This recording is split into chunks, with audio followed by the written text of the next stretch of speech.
다들 잘 지내시죠? 네.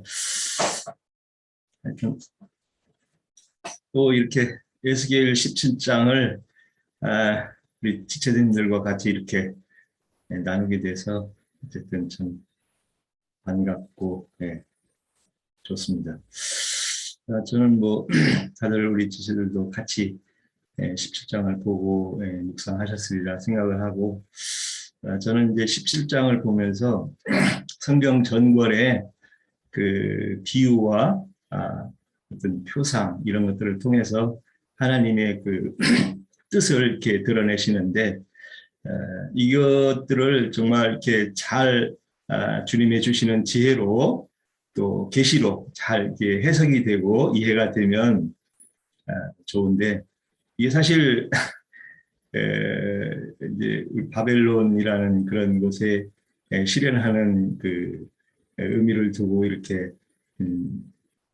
이스라엘 나라를 이렇게 포로로 잡혀가게 하고 있는데, 오늘날 저도 이제 기독교 생활을 했지만 바벨론이라고 하는 그 혼돈된 기독교 상태로 잡혀가는 생활하는 분들은 사실 이 비유와 표상 이런 것들이 영적인 해석들이 늘 혼동으로 이렇게 오는 걸 많이 보죠. 우리 지체들이야 다 그렇게 공감하고, 또 우리가 주님 안에 몸된 교회를 이룬 이런 진리가 이렇게 밝아지고 주님의 빛들로 채워진 사람들한테는 참 어떻게 보면 저도 뭐 기독교 있을 때는 야 이게 뭔 말인가 하는 그런 부분들도 많았고, 이건 이렇게 해석을 해서는 안 될 텐데 하는 그런 아쉬움들도 있었고, 또 근데 명확하게 어떤 부분이 이건 이거다 하고 사실 어렴풋하게 이해는 하지만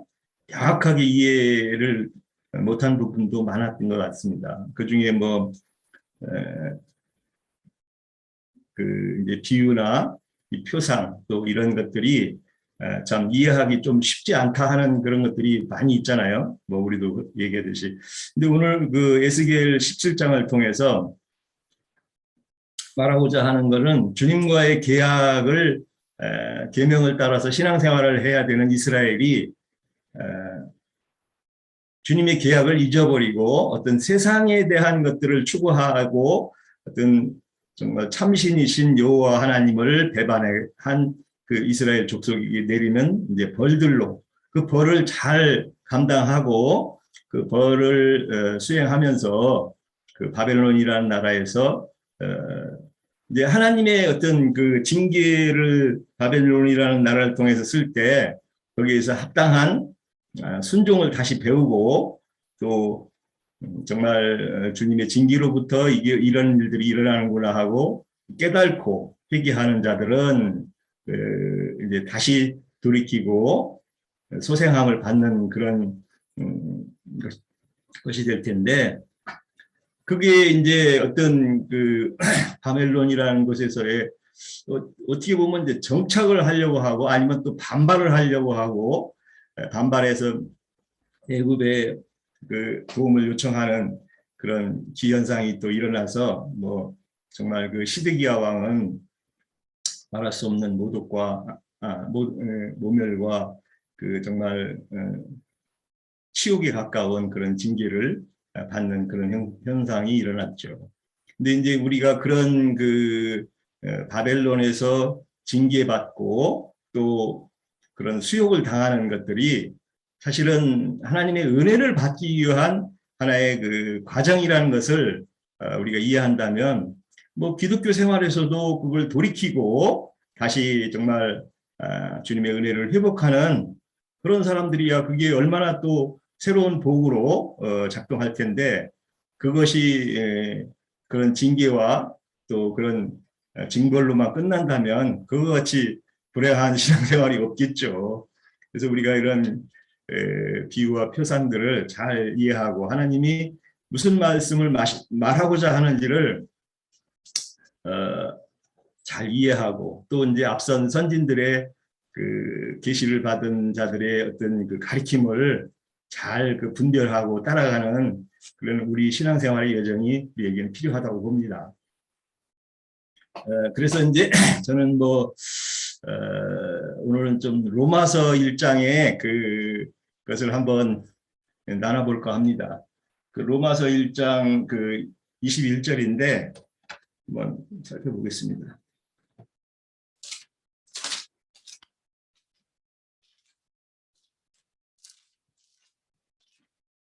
네, 로마서 1장 21절. 네. 하나님을 알되 하나님을 영화롭게도 아니하며 감사하지도 아니하고 오히려 그 생각이 허망하여지며 미련한 마음이 어두워졌나니, 이렇게 이제 로마서 1장 21절에 이렇게 시작을 하는데, 그 후로는 뭐 남자가 남자로 여자가 여자로 막 이렇게 그 세상에서는 이걸 이제 그 뭐 동성에 대한 이런 뭐 그런 것으로 이걸 이해를 해서 이 비유의 해석을 세상적인 걸로만 이렇게 이해를 하고 있는데, 사실은 여기 제가 21절에 하나님을 아는 사람들이 세상에서 동성연애하는 사람들이 아니죠. 예. 그럼 전후 문맥을 잘 이해해 보면 이게 뭔 말을 말하고자 하는지를 충분히 이걸 이해할 수 있는 이 말씀인데, 이것을 이 기독교에서는 웬만한 그 훌륭하다는 목회자나 이런 그 사람들도 이것을 무슨 말 하는지를 이해하는, 제가 알기로는 별로 못 봤어요, 정말. 예. 바울 사도가 여기서 이런 말을 한 거는 세상에 무슨 소위 얘기해서 동성연애하고 그런 것을 여기다 이 성경에다 이걸 썼겠냐 이거죠. 그러면 이것이 무슨 말을 하는 거라고 생각을 이해를 한다면은 기독교의 그런 목회자 생활을 할 수가 없을 거예요. 신학교 나와가지고 자기가 목회자라고 말씀 씨 가진 사람이라고 이렇게 예배당을 차려가지고 이런 그 하는 행위가 바울 사도가 말한 이 뜻을 이해한다면 어떻게 그런 신앙생활을 하고 비유와 표상 이런 것들을 이해할 수 있는 그런 그 목회자라고 하면은 그런 신앙생활을 할 수가 없죠. 정말 우리가 세상에서도 윤리 도덕을 최고의 그 덕목으로 치는데, 하나님의 신앙을 하면서 하나님의 그 계명과 말씀하고자 하는 이런 그 뜻을 이해 못한 사람이 신앙을 할 때 얼마나 정말 그 가증하고 하나님 앞에 하나님이 정말 그거를 불결하게 보는지를 우리가 충분히 이해할 수 있다고 봅니다. 그래서 뭐 우리가 그 성경에서도 비유와 표상이 천 권에 이렇게 뭐 감춰져 있고 이걸 영적으로 적용을 해서 정확하게 이해한다면은, 또 앞선 정말 형제님들의 증거들을 통해서 우리가 신앙생활을 깨끗하게 정절 있는 자로 신앙을 한다면 말씀이 이게 어려운 말씀이 아니죠. 예, 말씀 자체가. 그런데도 어떤 문맥 하나만 가지고 그냥 그것을 요구하고 그냥 어떤 변개된 미혹된 말로 이걸 증거를 할 때 그 신앙생활은 하나님이 정말 가증하게 여기는 것이 되고 진리 안에 떨어져 나가서 정말 바깥 어둠에 처하는 그런 불행을 당하는 신앙의 여정의 끝이 되리라고 저는 봅니다. 그래서 우리가 레스겔 17장을 통해서도 우리 지체들과 같이 이렇게 공감하는 비유와 수수께끼 이런 것들이 신앙 여정에서 잘 분별되고 이해돼서 정말 올바른 신앙을 못하는 기독교인들, 정말 그들을 옳은 대로 돌아오게 하는 우리의 그 참된 신앙 여정이 있기를 바랍니다. 마치겠습니다. 지난 오늘은 뭐 여기가 금요일이니까 지난 금요일 날 저는 에스겔 줌을 하는 줄 알고 뭐 했는데 미리 저한테는 연락이 없었던 것 같아요. 뭐 어떤 아무런 소식도 없고 이래가지고 허탕쳤습니다, 소위. 근데 또 더 좋은 일로 이래서 이제 그렇게 시간을 보냈었으니 참 좋은 그런 곳에서 좋은 시간을 가졌었기를 바랍니다. 오늘 에스겔 17장 내용을 보면은 좀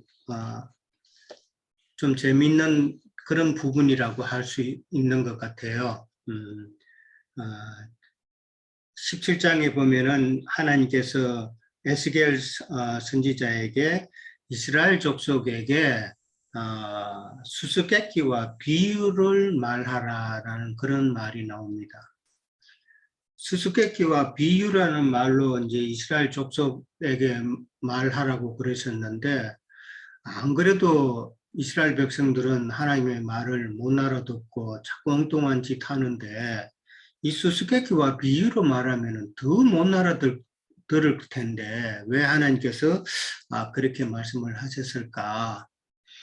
이제 그런 생각도 해봅니다.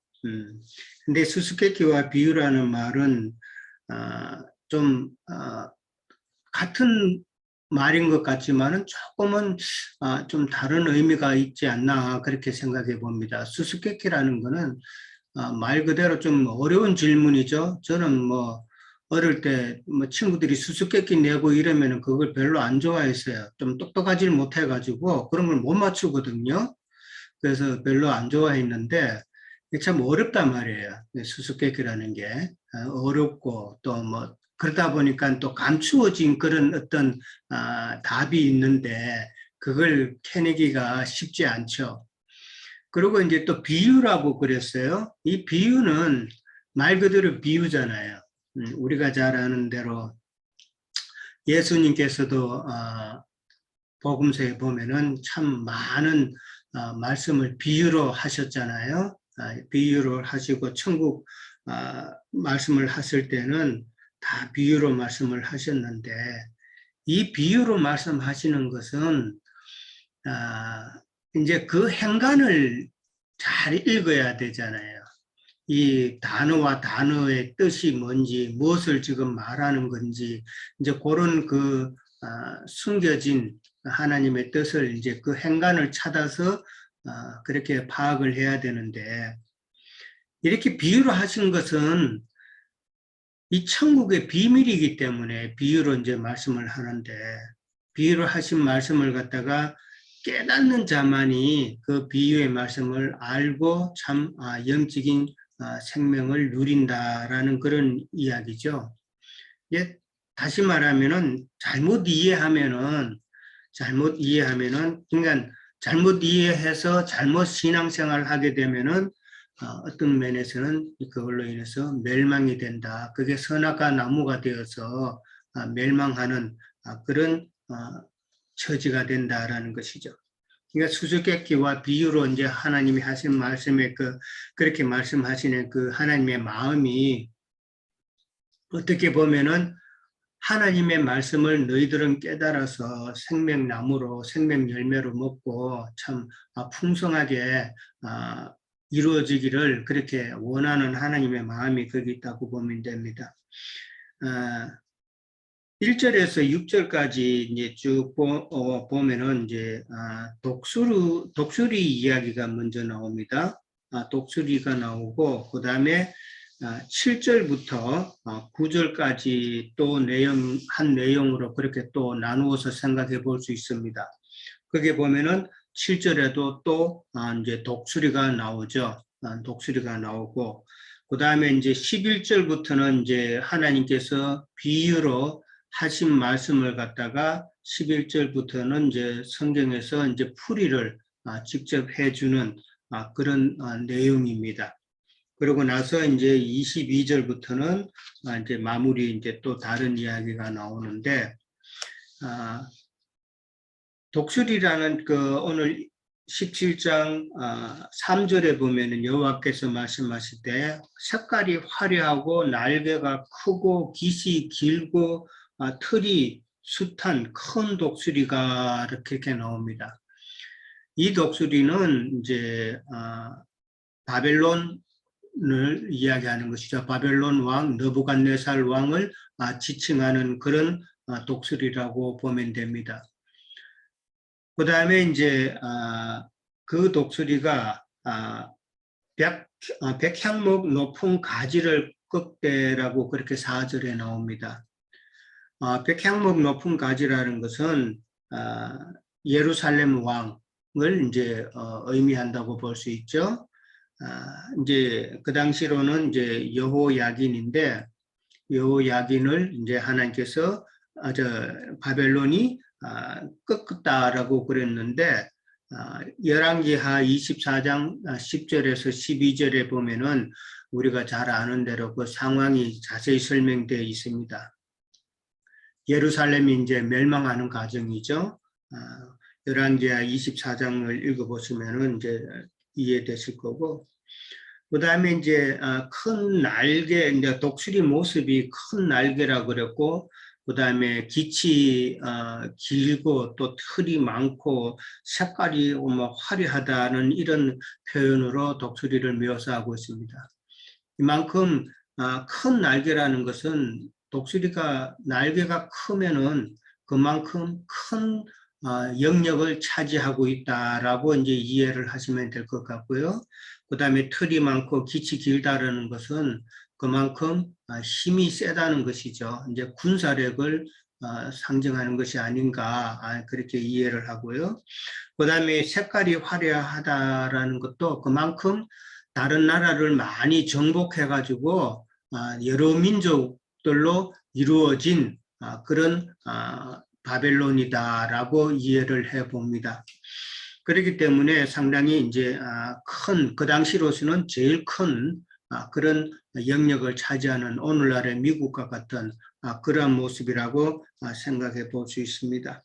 근데 이제 그 바벨론 왕이 백향목 높은 가지를 꺾었다 그랬습니다. 이제 이스라엘 왕을 잡아서 자기 나라로 이제 데리고 가는 거였죠.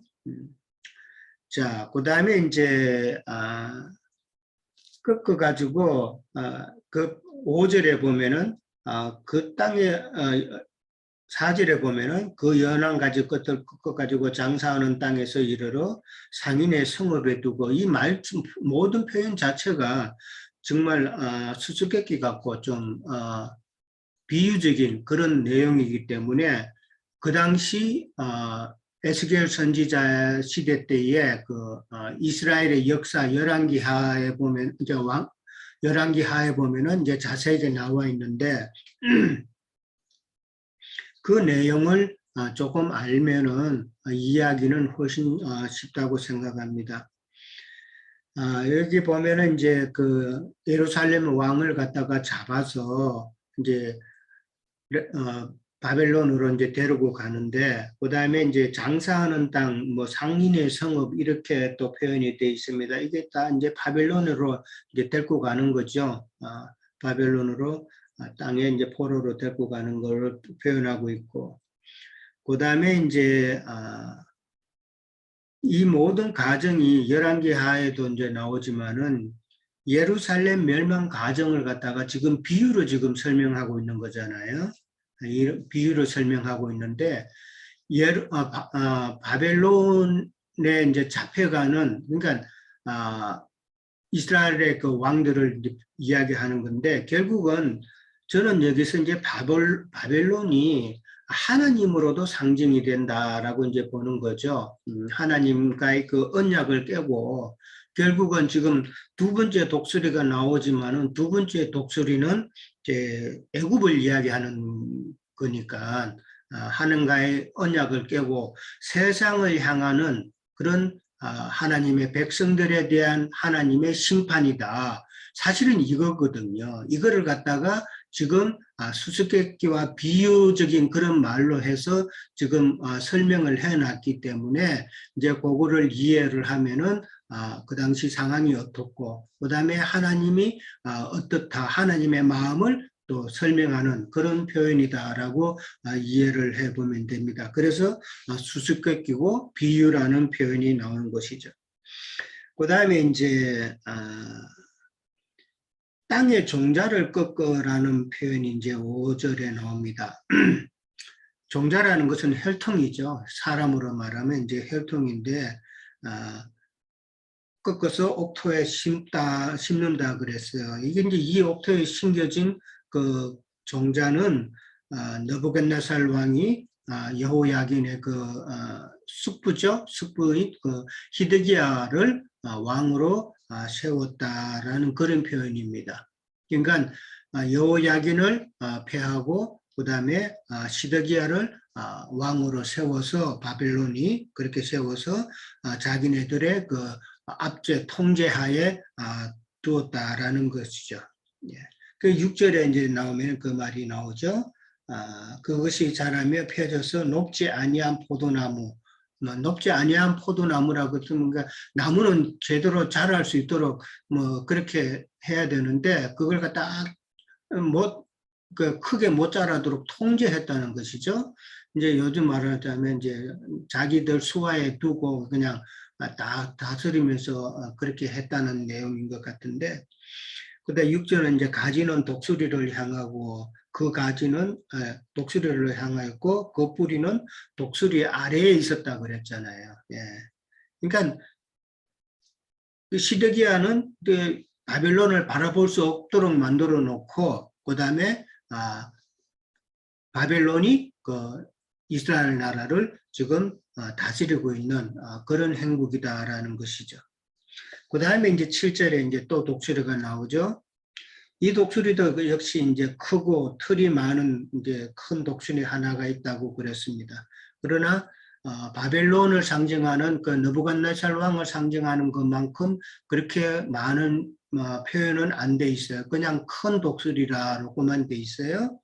이 독수리는 애굽의 왕을 말하는 것이죠. 애굽의 바로 왕을 이야기하는 것인데, 근데 이제 7절에 가면은 그 포도나무가 이 독수리에게 물을 받으려고 심어진 두둑이라는 게 땅이라는 표현이죠.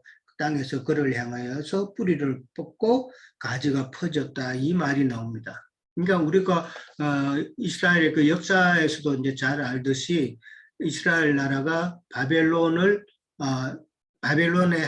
통치하에 있지만은 이 시드기야가 어떻게 해요? 애굽에게 도움을 청하죠. 그러니까 그게 바로 뿌리가 그를 향하여 있고 가지가 그쪽으로 편다라는 말은 애굽 왕에게 이제 도움을 받으려고 이제 요청을 하게 되는 것이죠. 8절에 가면은 이제 그 포도나무가 이제 물가 옥토에 심은 것은 가지를 내고 열매를 맺어서 아름다운 포도나무를 이루게 하려 하였음이라는 이 말이 나옵니다. 포도나무를 갖다가 이제 바벨론이 그 시드기야 왕을 갖다가 그렇게 세워서 한 것은 이제 표현이 그렇게 나와 있어요. 물가 옥토에 심었다라고 그렇게 나와 있어요. 그래서 이제 거기서 아름다운 포도나무가 이제 되게 하고자 하는 그런 바벨론의 뜻이었지만은 이것은 결국은 하나님의 뜻이란 말이에요. 하나님께서 하나님의 은혜로 믿음의 결실을 맺고자 하는 그런 하나님의 마음을 이런 식으로 표현을 해놓은 것 아닌가 그렇게 생각해 봅니다.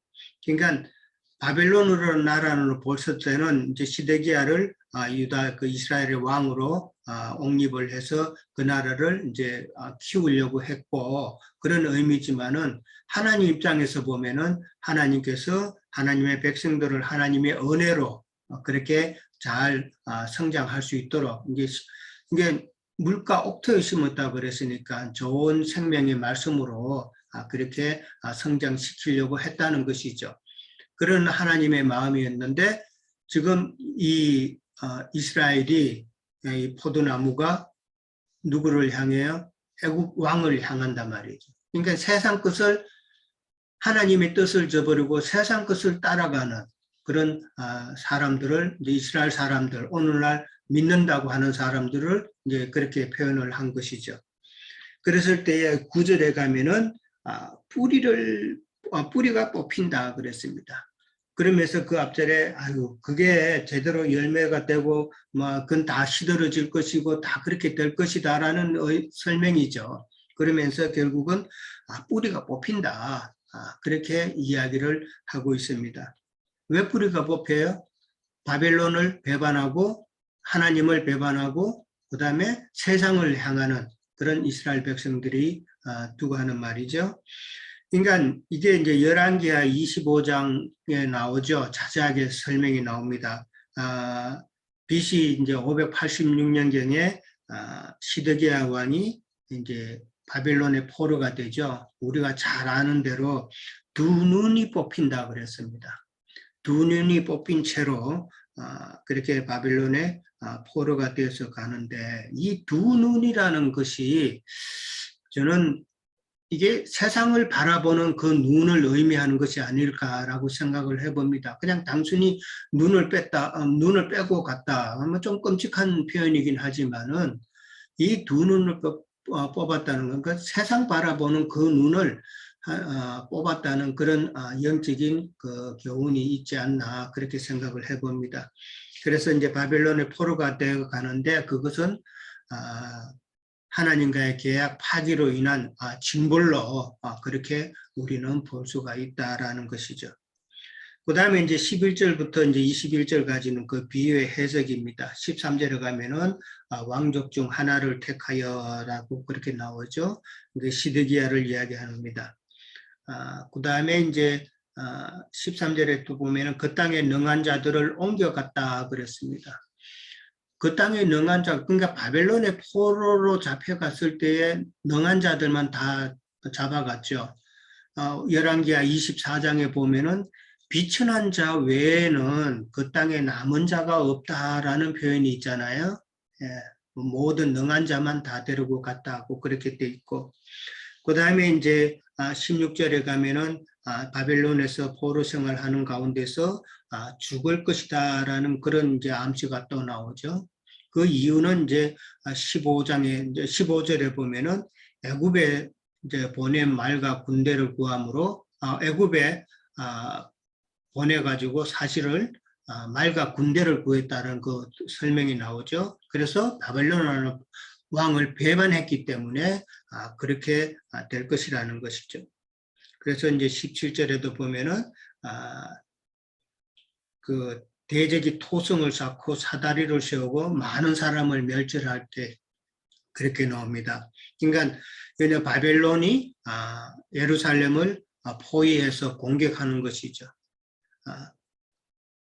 성경에 보면은 예레미야 37장 5절에 보면은 바로가 이스라엘을 도우려고 왔지만은 도와주지 못하고 그냥 바벨론에 함락되었다라는 성경 표현이 나와 있습니다. 예레미야 37장 5절에 보면은 그러니까 하나님께서는 철저하게 계약 파기로 인한 반역으로 인한 것은 징벌하신다. 세상이 어떻게 해줄 수가 없다라는 이야기죠.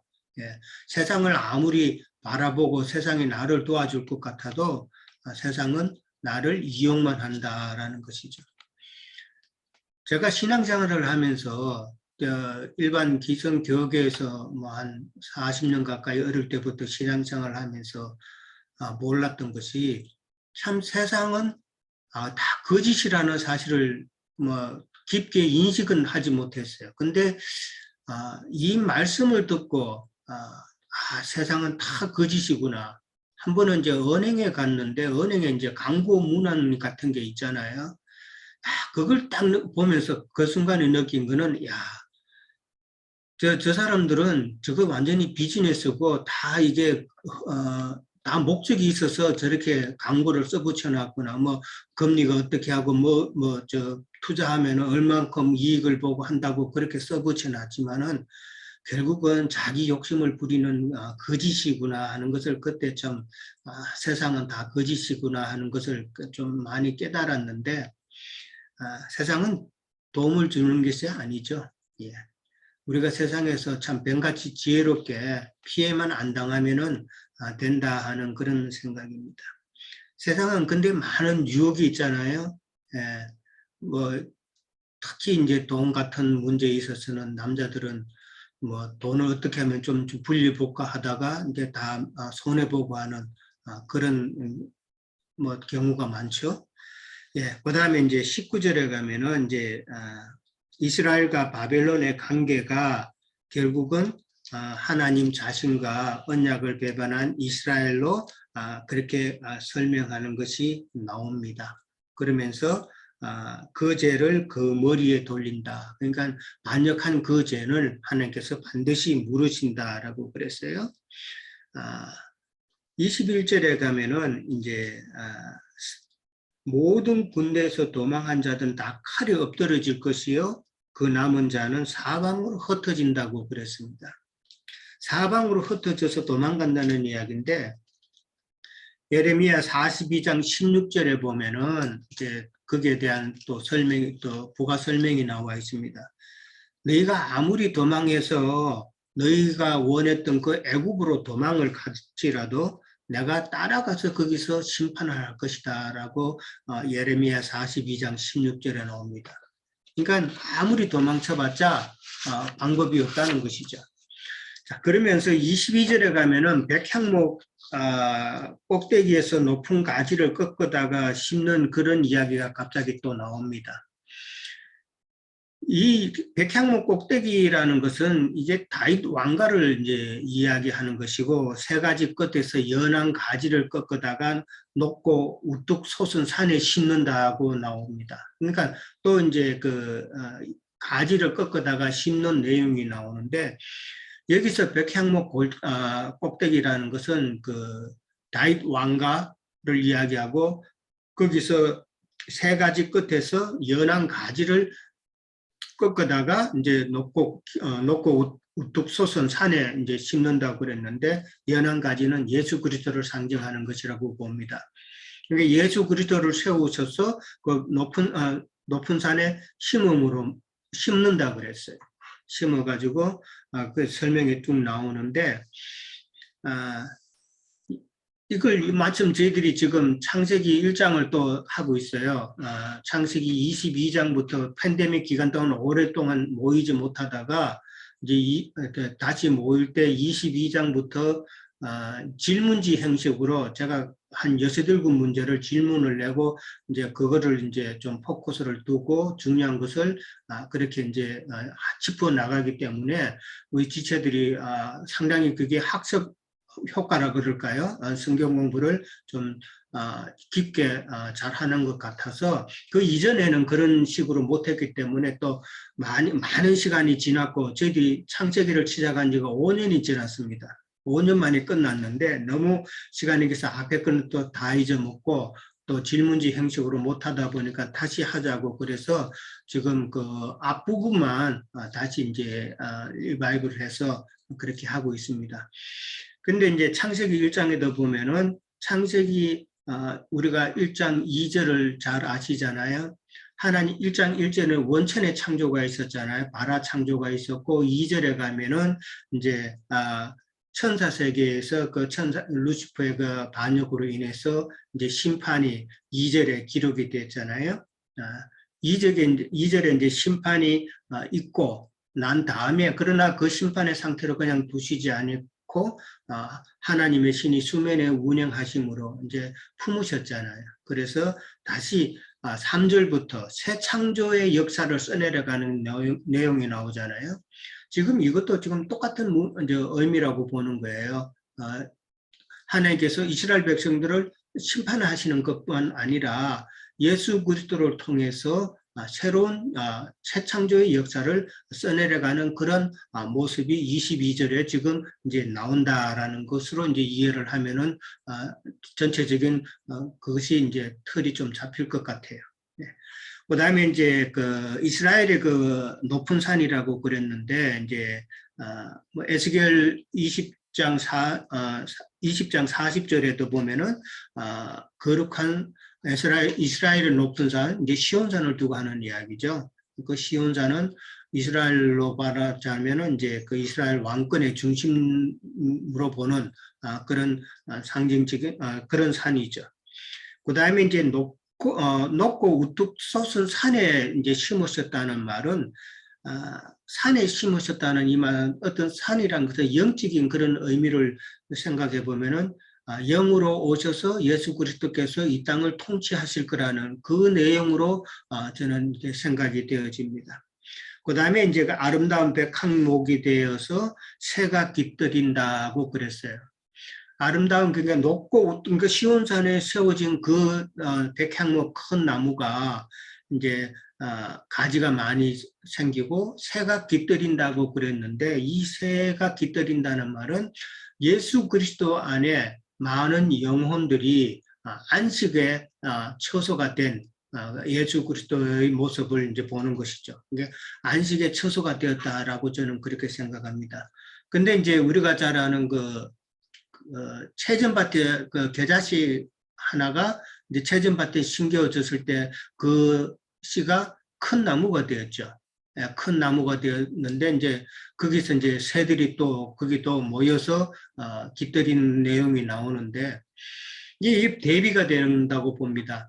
채전밭에 심겨진 그 겨자씨 하나는 제가 보기에는 그거는 악한 영이고 악한 영이었고 그 다음에 새가 깃든 게 악령이 이제 왜냐하면 천국 비유잖아요. 천국 비유에서 누룩하고 이제 같이 연결돼서도 나오는 것이기 때문에 천국이라는 그 교회 내에 겨자씨나 누룩과 같은 것이 들어오면은 그 교회는 다 망친다는 것이죠. 그런 의미로 이제 생각해 볼 때는 채전밭에 그 큰 나무하고 지금 이 큰 나무하고는 서로 정반대의 그런 상황이다. 같이 이제 새가 깃들이더라도 참 믿음의 그 영혼들이 안식이 되는 그 처소하고 그 다음에 악령들이 깃드는 그런 처소하고는 다르다라고 보는 것이죠. 들의 모든 나무들이라고 이야기되어 있어요. 그러니까 모든 이들이죠. 그러니까 높은 나무를 낮추고 낮은 나무를 높이신다라는 그 표현이 또 나와 있어요. 높은 나무는 교만한 자죠. 교만한 자를 하나님께서는 물리치시고 겸손한 자를 높이신다라고 그랬어요. 이게 야고보서 4장 6절에 나오죠. 그 내용, 그 말씀이 그대로 적용이 됩니다. 그러면서 이제 마지막에는 나 여호와는 말하고 이룬다고 그랬습니다. 성경 말씀대로 이루어지는 것이잖아요. 그러니까 결국은 성경 말씀 전체가 특별히 이제 창세기 1장, 2장, 3장 이렇게 보면 정말 비유로 되어 있고 수수께끼예요. 네. 하나님의 말씀은 이제 그대로 이루신다고 그랬는데 하나님의 말씀을 비유로 깨달아서 영으로 깨달아서 아는 것이 얼마나 중요한 것인가는 우리는 잘 알잖아요. 오늘날 이 말씀을 가지고 많은 사람들이 사건의 어떤 기록적인 면으로 보거나 어떤 역사적인 이스라엘의 역사로 보거나 그 다음에 어떤 종교 서적으로 보거나 뭐 이런 식으로 전달되는 것이 정말 오늘날에 있어서는 하나님 입장에서 봐서는 비극이죠. 예. 많은 사람들이 하나님의 말씀을 비유로 돼 있고 이게 행간을 읽지 못하고 영으로 깨닫지 못하는 이것이 정말 그 자들에게는 저주다. 우리는 저주에서 이런 복이 되는 과정으로 넘어왔으니까 참 다행인 것이라고 생각을 해봅니다. 예, 여기까지 합니다.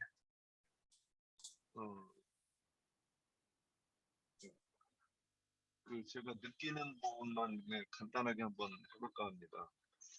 저는 이 에스겔 17장을 보면서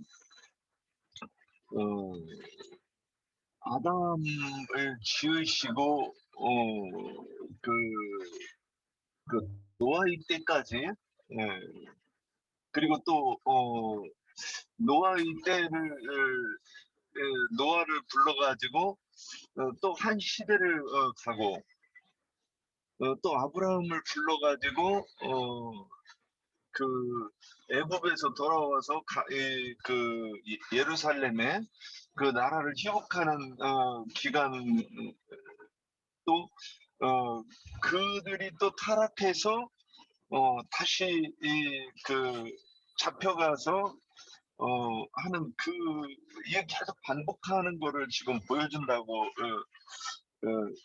그런 것이 이렇게 보였어요. 그래서 왜 이런 일이 일어날까? 그러면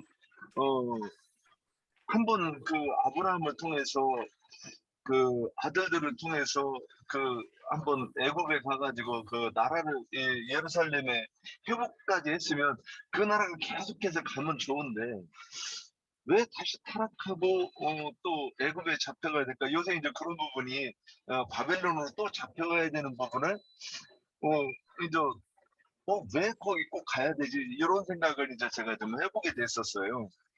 그래서 계속 이제 붙잡고 가는 거예요. 근데 오늘 에스겔서를 이렇게 보면서 이것이 그 한 시대에 그 이기는 자들을 또는 그 온전케 된 자들을 추수하는 것에서 하나님의 그 나라의 창고에 그 알곡들로 채워져 가는 것을 계속해서 반복하는 것이 아닌가. 지금 여기서도 그 예레미야를 통해서 바벨론에 잡혀갈 것인데 거기서 너희가 그 왕을 섬기고 그 나라가 안녕하기를 기도하라. 그렇게 했었습니다.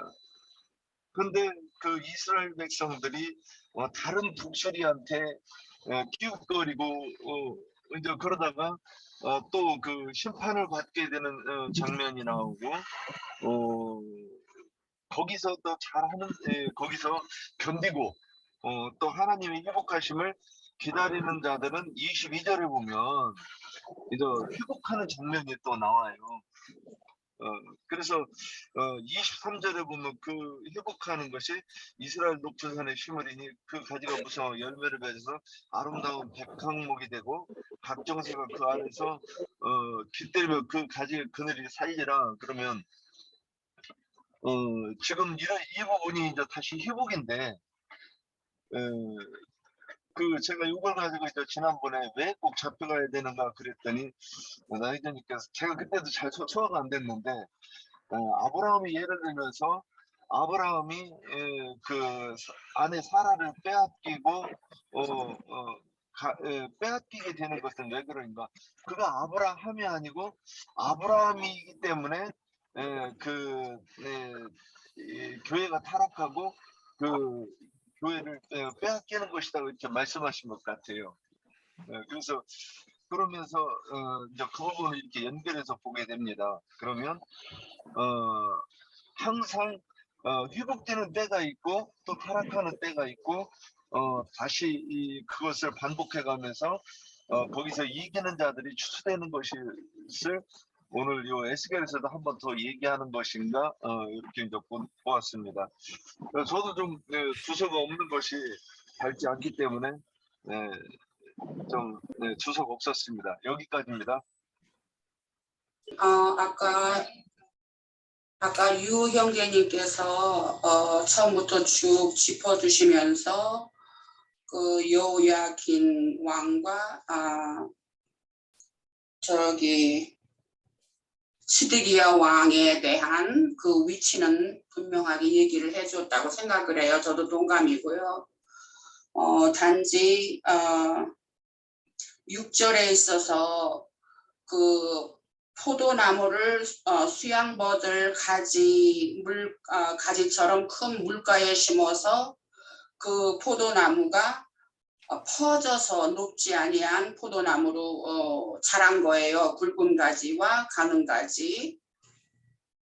그래서 그것은 저는 어떻게 그거를 봤냐면 물론 높지 아니한 포도나무라 했으니까 하늘 높이 하나님께 가까이 가는 그런 포도나무로 자라면 좋고 한데 높지 아니한 했으니까 땅에 가까이 있는 그런 포도나무 가지로 자라면서 그것도 굵고 가늘고 하는 자기의 취향대로 질서 없이 자란 포도나무가 아니었나 하는 그런 느낌을 좀 받았고요. 그랬기 때문에 또한 물가에서 심어놨기 때문에 하나님은 그것이 잘 자라서 하나님의 원래 뜻은 왜냐하면 바벨론을 하나님의 종이라 해서 그렇게 일을 하게끔 하셨기 때문에 결국은 바벨론 왕이 하는 것은 하나님의 의사가 거기에 담겨져 있는 것이고 물가에 그 나무를 심어서 자라게 한 것은